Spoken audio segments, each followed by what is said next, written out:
যেখানে স্পটটা আছে ওইখানে আগুন যেটা ধরছিল আমরা 3:40 খবর পাই।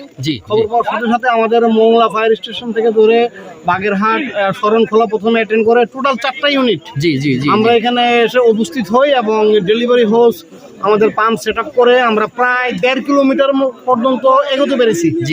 কিন্তু এতই বনের যে শিকড়গুলো এবং চলাফের আমাদেরকে হামাগুড়ি দিয়ে দিয়ে যেতে হচ্ছে। এই কষ্ট সাথে করে আমরা 1.5 কিলোমিটার মতো টেনেছি, কিন্তু এবং পরবর্তীতে আমাদের একটা টিম স্পটে পৌঁছে দেখতে পায় যে আগুন আছে এবং আমরা পরামর্শ দেই যে চারদিকে যাতে নালার মতো করে দেয় যাতে আগুনটা বিস্তার লাভ না করে। প্রায় 1 থেকে 1.5 কিলোমিটার আগুনের চারিদিকে মাটিতে আমরা এই নালার সিস্টেমে কাজ বন বিভাগের লোকজন এবং আমরা মিলে উঠে সহযোগিতা করাতে সেটা এখন নিয়ন্ত্রণ না, বিস্তার লাভ করবে না, আগুনটা প্রসারিত হবে না। আর এই সন্ধ্যা হয়ে যাওয়াতে লাইফ রিস্ক হয়ে যাচ্ছে।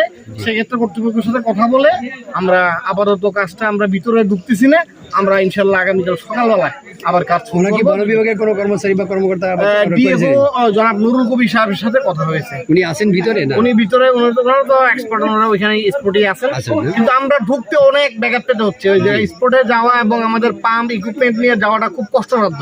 আমাদের লোকজন হামাগুড়ি দিয়ে প্রায় 1.5 কিলোমিটার পর্যন্ত আমরা চলে গেছি, কিন্তু এখন আমরা এই অন্ধকারের জন্য আমরা আপাতত মেশিন কি চলবে না বন্ধ? বন্ধ।